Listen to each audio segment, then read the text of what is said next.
Saudações a todos, meus caros colegas, radiologistas, ultrassonografistas, cirurgiões vasculares, ginecologistas, obstetras e demais profissionais da área médica que trabalham com ultrassonografia, sejam como médicos que realizam os exames, sejam como médicos prescritores, sejam bem-vindos à nossa aula através da excelência em ultrassonografia. Hoje vamos falar sobre o Doppler aorto-ilíaco.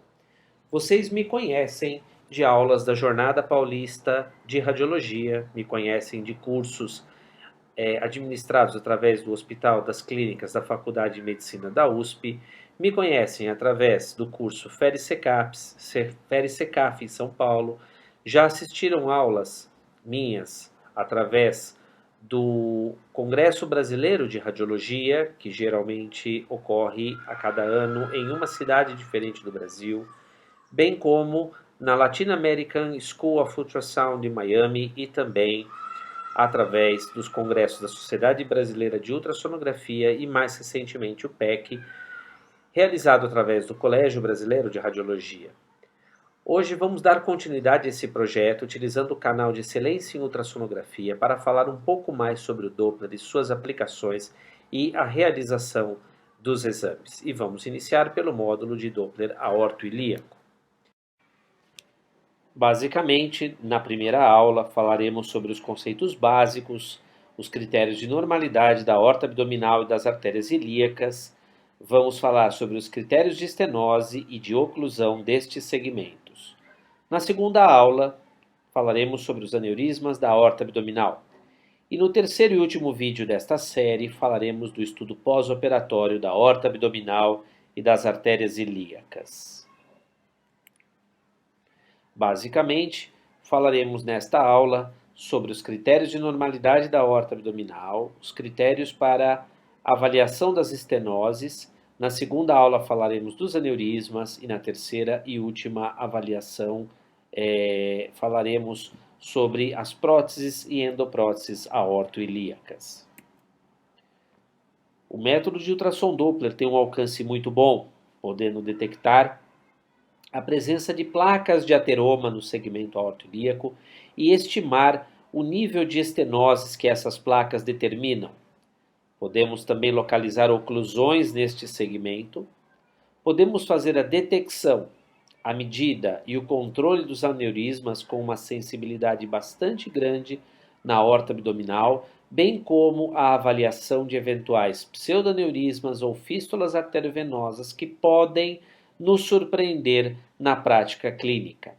E por fim, podemos realizar o estudo de enxertos, bypass, próteses e endopróteses aorto-ilíacas, que rotineiramente apresentam na ultrassonografia com Doppler colorido o primeiro método de avaliação antes da realização de um estudo contrastado. Basicamente, o exame será realizado com o paciente em decúbito dorsal, sendo que decúbitos laterais podem ser úteis na avaliação, principalmente de regiões menos acessíveis por conta da interposição gasosa. O transdutor convexo, de 3 a 5 MHz, o mesmo transdutor que os senhores utilizam para o estudo do abdômen, deve ser utilizado para avaliação da aorta abdominal e das artérias ilíacas comuns.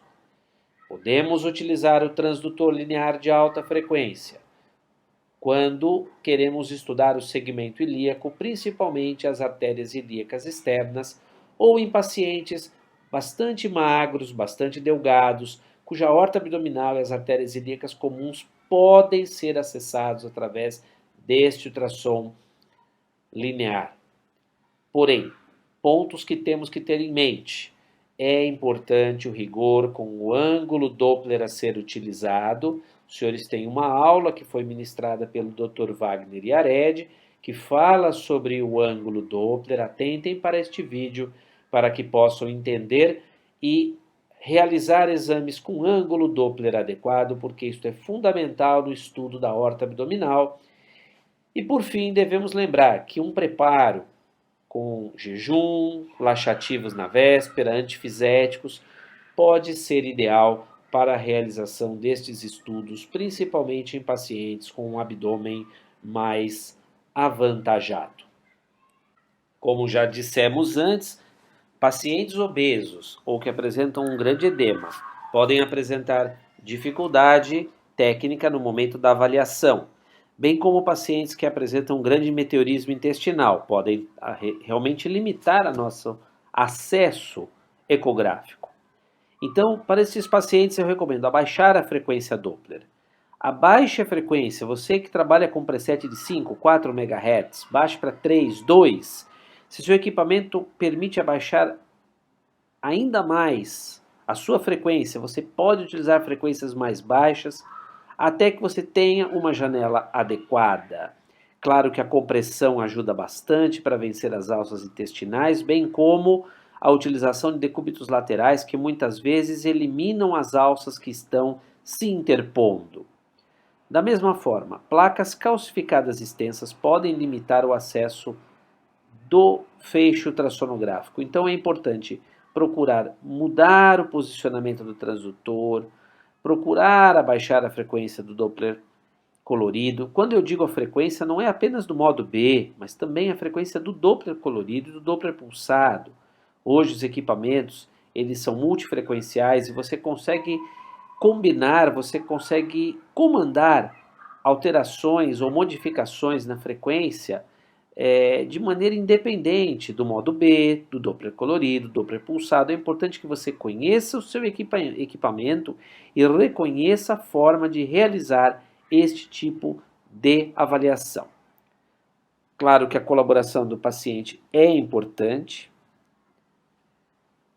Quando falamos de técnica limitada ou técnica inadequada, na verdade, essa é a técnica que queremos evitar. Esse é o objetivo da nossa aula, ensinar-lhes a técnica adequada para que possam fazer um bom exame, evitando a interpretação errônea, a interpretação inadequada dos achados que os senhores encontram. E por fim, se os senhores tiverem acesso aos exames anteriores, também se puderem contactar o paciente e seus familiares para obterem informações clínicas e sobre os antecedentes cirúrgicos, isto pode ser fundamental na interpretação dos achados, sendo que vale a pena gastar e empreender algum tempo do exame para obter estas informações, para comparar com estudos anteriores, comparar com a tomografia, com a angiografia, porque muitas vezes podemos ir um pouco além na nossa conclusão, na nossa descrição, bem como podemos também evitar algumas interpretações inadequadas relacionadas ao método. No exame normal, basicamente as paredes arteriais serão regulares, os diâmetros serão normais, eu vou falar um pouco sobre os diâmetros mais à frente, e a luz do vaso deve ser anecoica. Quando ligamos o mapeamento colorido ou Doppler colorido, este Doppler colorido deve preencher totalmente a luz do vaso, sendo que nesta condição chamamos de mapeamento anatômico. O padrão espectral da aorta abdominal e das artérias ilíacas comuns externas é classicamente conhecido como um padrão trifásico, onde observamos uma diástole reversa muito bem definida. E as velocidades de pico sistólico devem estar dentro de parâmetros ou critérios normais, como eu vou mostrar mais à frente para os senhores. Então aqui temos uma tabela, ninguém precisa decorar esta tabela, mas vale a pena ter para referência. É uma tabela já mais antiga, existem outras, onde nós temos diâmetros da aorta abdominal e de outros vasos do segmento ilíaco e dos membros inferiores, bem como as velocidades de pico sistólico que são frequentemente encontradas nesses segmentos. Percebam que a velocidade de pico sistólico tem uma tendência de diminuir à medida que progredimos da aorta abdominal para os segmentos mais distais dos membros inferiores. O exame deve ser muito bem documentado e todos os vasos devem ser documentados. Principalmente devemos documentar ao modo B quando o paciente tem alguma placa, a artéria poplítea quando fazemos um estudo da aorta ilíacas e membros inferiores. A aorta abdominal deve ser documentada também com o modo B, com as suas medidas, para demonstrar que não há aneurisma. O registro com o duplex Doppler colorido e a medida das velocidades de pico sistólico é muito importante para caracterizar a normalidade, e a identificação da estrutura que estamos a documentar é muito importante. Eu vejo, infelizmente, com uma frequência bastante elevada, fotografias de estudos com Doppler onde o colega não coloca o nome da estrutura. Isso é perigoso. Do ponto de vista legal, isso não é seguro. Identifiquem a estrutura que está sendo documentada. E é claro, não esqueçam de documentar muito bem todos os achados patológicos observados no estudo realizado. Quando falamos de espectros arteriais, só este slide já dá uma aula bem extensa e bem controversa, e realmente isto é motivo para uma outra aula, para um outro dia, para um outro momento. No entanto, eu quero pincelar alguns conceitos básicos, levando em consideração que radiologistas e cirurgiões vasculares muitas vezes não concordam com os tipos de padrão ao qual classificam as suas artérias. Então eu gostaria de deixar claro que existe um consenso bastante grande que fluxo trifásico é um fluxo que apresenta diástole reversa e que deve ser encontrado nos membros inferiores, pode ser encontrado na carótida externa de alguns pacientes, não em todos, e na aorta abdominal abaixo da emergência da artéria renal. Até a emergência das artérias renais eu posso encontrar um padrão de onda sem diástole reversa, e isso deve ser considerado normal. Vamos colocar como padrões bifásicos ou como padrões não trifásicos aquelas artérias viscerais e que apresentam muitas vezes a irrigação de um leito nobre, como a carótida interna e as artérias renais. E chamaremos de monofásico quando não há diástole reversa e queremos falar de leitos de baixíssima resistência, como os leitos umbilicais do feto, ou pacientes que apresentam patologias que realmente estão associadas à baixa resistência, ou fluxo pós-estenótico, que é um fluxo realmente de baixa resistência, porque existe uma abertura da periferia. A seguir mostraremos exemplos destes padrões de onda. Vamos falar um pouco da anatomia ecográfica normal e de espectros arteriais habitualmente encontrados em estudos do abdômen relacionados à aorta abdominal. Então, esta é a imagem clássica de uma aorta abdominal no seu maior eixo, onde podemos ver a emergência do tronco celíaco e da artéria mesentérica superior. Neste diapositivo, podemos ver uma varredura transversal ao mesmo nível, onde podemos encontrar a aorta abdominal, que vai se situar à esquerda do paciente, ou seja, à direita da tela, e a veia cava inferior, que vai ser documentada à esquerda da imagem, portanto, à direita do paciente. Esta é uma imagem onde tivemos a felicidade de documentar a aorta abdominal em vermelho e a veia cava inferior em azul, numa varredura, como os senhores podem ver neste pictograma, num acesso lateral, onde tivemos a felicidade de pegar os dois vasos ao mesmo tempo. Isto nem sempre é possível. E aqui o espectro clássico da aorta abdominal, abaixo da emergência das artérias renais. Os senhores devem bascular a mão como se fosse uma manobra do berço ou do bercinho, onde os senhores mexem o berço para ninar a criança. Então nós temos aqui uma aorta que se posiciona com um ângulo excelente. Temos aqui o volume de amostra colorido, o nosso volume de amostra do Doppler pulsado, a correção do ângulo. Percebam que estamos a utilizar aqui um ângulo de 60 graus, pode ser também um ângulo inferior a 60 graus. Reparem a importância de realmente corrigir este cursor. Este cursor tem que representar a trajetória do sangue, não apenas o número deve ser 60 ou inferior, mas também este cursor deve traduzir a trajetória do sangue. E aqui o registro ao Doppler pulsado, onde temos uma onda trifásica com uma diástole reversa bem marcada, e temos aqui a medida da velocidade de pico sistólico nesta artéria, que neste caso corresponde a 85 centímetros por segundo em uma aorta abdominal normal. Podemos observar agora um ramo visceral da aorta abdominal. Vejam o tronco celíaco com mapeamento com Doppler colorido e pulsado. Percebam como não há mais a diástole reversa, e sim uma diástole bastante acima da linha de base, indicando que é um leito de resistência mais baixa. Esse padrão nós vamos observar nos demais ramos viscerais da aorta abdominal. Aqui uma imagem anatômica num corte transversal da aorta abdominal, mostrando a emergência do tronco celíaco e a sua bifurcação em artéria hepática e artéria esplênica, na semelhança das asas de uma gaivota. Então, esse é conhecido como exatamente um sinal com esse nome. Já aqui podemos observar um corte no maior plano da aorta abdominal, onde vemos a emergência da artéria mesentérica superior, que é o ramo imediatamente abaixo do tronco celíaco. A artéria mesentérica superior também apresenta um padrão de resistência mais baixo, dependendo, é claro, se o paciente está em jejum, de como é realizado o exame, se é realizado em jejum ou pós-prandial. Então, podemos ter alterações no seu padrão de resistência, nas suas velocidades, considerando-se o momento em que este estudo é realizado.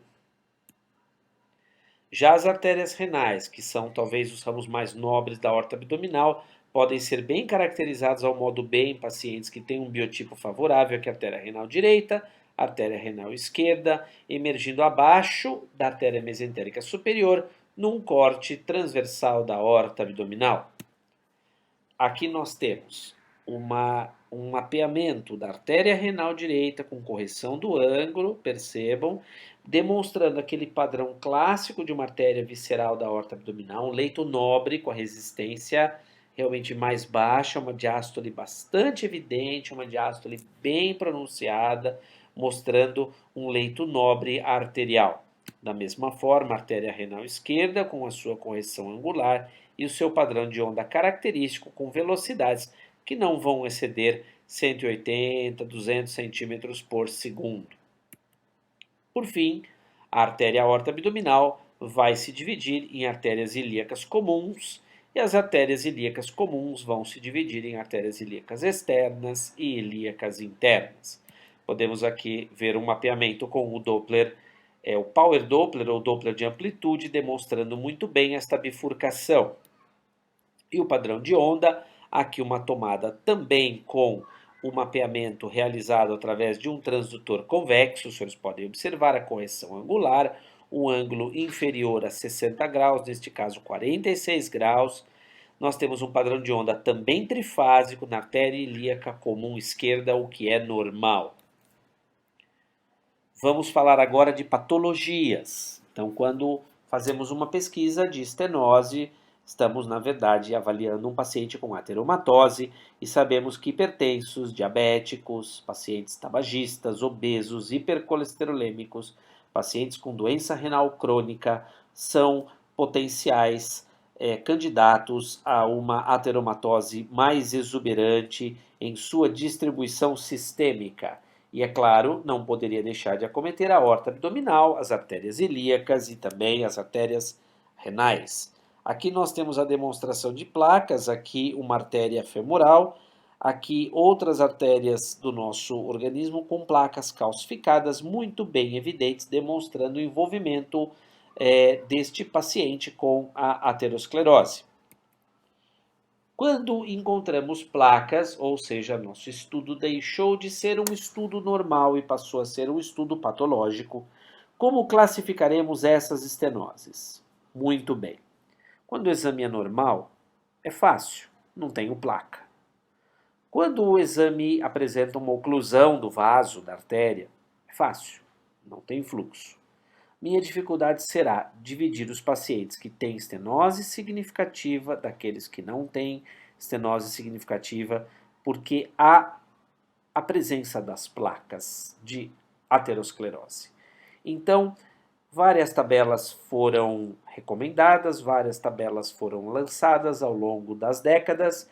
Temos uma tabela muito clássica aqui do final do século passado, de autores de renome aqui do nosso país, publicações que realmente se tornaram referência neste período, mas são tabelas com múltiplas substratificações e que muitas vezes não ajudam muito e tornam o exame mais difícil e a memorização mais complicada. Esta é uma tabela de Hankel um pouco mais recente, um trabalho que realmente foi um divisor de águas, onde nós classificamos as estenoses acima de 50% quando a velocidade de pico sistólico dobra em relação ao ponto anterior. Então eu tenho uma placa. Antes da placa, a velocidade é x. Se no ponto da placa a velocidade aumentar, e além de aumentar ela dobrar ou exceder o dobro, exceder a razão de 2 vezes para 1, a razão de 2 vezes, então eu tenho uma estenose acima de 50%, o que nós vamos considerar neste território como uma estenose significativa. Se a velocidade não aumenta, ou se ela aumenta, mas não dobra, a estenose estará abaixo de 50% da luz desta artéria. Nós podemos substratificar as estenoses acima de 50%. Então, uma estenose na qual nós temos uma razão de velocidades acima de 3,7, podemos arredondar para 4 para facilitar a memorização. Então, quando a velocidade se eleva neste patamar, nós temos uma estenose acima de 75%, e quando a velocidade sobe 7 vezes em relação ao momento anterior, uma estenose acima de 90% da luz desta artéria no ponto onde foi observada a placa. Vamos mostrar exemplos. Esta é uma artéria tibial posterior, que por questões didáticas eu estou lançando esta imagem no nosso PowerPoint, no nosso vídeo. Então eu tenho uma placa neste ponto, uma placa pequena, aparentemente pequena, mas que gerava um aliase. Neste ponto, a velocidade de pico sistólico, documentada aqui, onde os senhores estão vendo a flecha, era de 158 centímetros por segundo. Quando eu volto o cursor, a velocidade de pico sistólico antes da estenose era de 50 centímetros por segundo. Muito bem, se a velocidade antes da placa é 50 e no ponto da placa é 150, a velocidade dobrou, ou mais que dobrou. Então esta estenose está acima de 50% da luz desta artéria. Este é um outro exemplo agora de uma artéria tibial anterior. Nós temos aqui uma placa. Eu tenho até uma certa dificuldade em mapear com Doppler colorido, porque as velocidades estão muito baixas. É um paciente diabético que apresenta um fluxo ruim. E a velocidade basal dessa artéria era baixa, 20 centímetros por segundo, 18. E eu encontrei uma placa, um pouco de aliasing, e nesse ponto a velocidade alcançava 56 centímetros por segundo. Então ela mais que dobrava, portanto é uma estenose acima de 50%. Ah, mas você vai me perguntar, Peter, eu vou surpreender estenoses assim na artéria aorta abdominal, nas artérias ilíacas? Sem sombra de dúvida. Temos aqui um exemplo onde eu posso observar uma placa fibrodiposa, bem na emergência da artéria ilíaca comum direita. Eu vejo um estreitamento ao Doppler colorido, eu vejo o aliasing, que se traduz por esse mosaico de cores, e eu observo um fluxo turbulento ao mapeamento com o Doppler pulsado, com uma velocidade de pico sistólico no ponto da estenose de aproximadamente 204 centímetros por segundo. Você vai me perguntar, Peter, quanto era a velocidade na aorta abdominal, mais ou menos ao nível do terço distal antes da bifurcação, na casa de 80 centímetros por segundo. Então, este paciente apresentava uma estenose acima de 50% na emergência da artéria ilíaca comum direita. Percebam que eu estou usando um transdutor linear, porque o paciente é bem magrinho e me permitiu a caracterização muito refinada dessa estenose, o que nem sempre é tão fácil na prática clínica diária. E no caso da oclusão, aqui temos como exemplo uma artéria ilíaca externa. Nós podemos observar a ausência total de mapeamento de fluxo. Eu recebo com muita frequência a seguinte pergunta, Peter, como posso ter certeza que é uma oclusão, que eu não estou cometendo erros técnicos na minha avaliação? Primeiro, observe se o ganho do Doppler colorido está adequado. Então você deve aumentar o ganho até passar do ponto, até estourá-lo, e depois você volta um pouco até que o ganho esteja adequado. Segundo, você deve abaixar a frequência do Doppler colorido e do Doppler pulsado, porque se você trabalhar com uma frequência muito alta, pode ser que você não consiga registro porque a frequência é muito alta. E terceiro, busque uma veia, a veia ilíaca neste exemplo, a veia homônima, porque ela é a nossa referência anatômica. Se você mapeia a veia e não mapeia a artéria, significa que a sua regulagem está adequada, mas que o vaso não tem fluxo. E por fim, na hora de documentar, deixe o seu ganho do Doppler pulsado um pouquinho aumentado para que você registre esse ruído. Esse ruído deixa claro que o meu ganho do Doppler pulsado era bom, era alto. Se houvesse um fluxo, ele estaria mapeado nesta foto. Então essa é uma sugestão que eu dou a todos para que a sua imagem seja inquestionável e você não cometa erros laudando uma pseudo-oclusão ou dando um falso positivo de um achado de oclusão, fato que nós não queremos na prática clínica diária. E aí vocês irão me perguntar, ok, mas a aorta abdominal pode ocluir? E eu irei lhes responder que sim, a artéria aorta pode ocluir, como por exemplo neste paciente tabagista inveterado que apresentava ateromatose na aorta abdominal e sem fluxo ao mapeamento com Doppler colorido. Podíamos observar que o fluxo vinha até a emergência do tronco celíaco e da mesentérica superior e logo após não identificávamos mapeamento de fluxo na luz da aorta abdominal. Esta condição, quando envolve a artéria aorta e as artérias ilíacas em pacientes do sexo masculino, é conhecido como Leriche ou síndrome de Leriche. Aqui temos um exemplo de uma mulher que apresentava a síndrome do anticorpo antifosfolípide. Podemos observar uma oclusão da aorta abdominal a este nível, após a emergência de artérias lombares, como os senhores podem ver aqui. Então, as artérias renais estavam boas, as artérias lombares com fluxo, e logo após a aorta abdominal, abaixo das artérias lombares, apresentava-se ocluída. Vejam este outro exemplo, onde temos uma oclusão da artéria ilíaca comum direita. Observem aqui que é prontamente reenchida pela artéria ilíaca interna, que está invertida, e que funciona como um ramo de circulação colateral, reenchendo a artéria ilíaca externa neste segmento.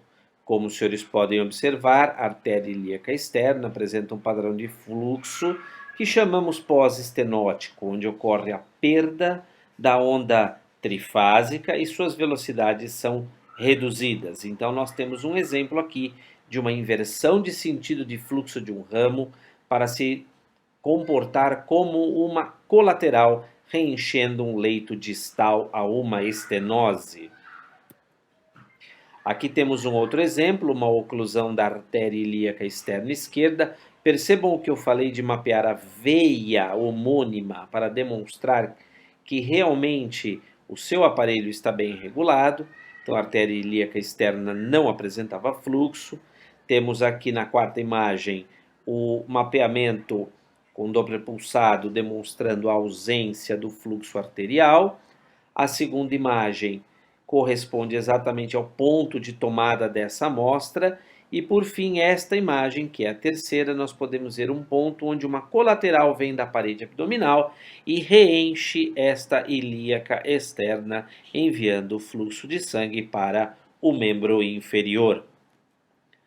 Esta outra imagem é uma documentação com B-Flow, que é um recurso presente em alguns equipamentos, onde há uma sensibilidade muito grande de fluxo, demonstrando a circulação colateral nesta trajetória, reenchendo a artéria ilíaca externa nesta topografia. É uma imagem que se assemelha a uma arteriografia.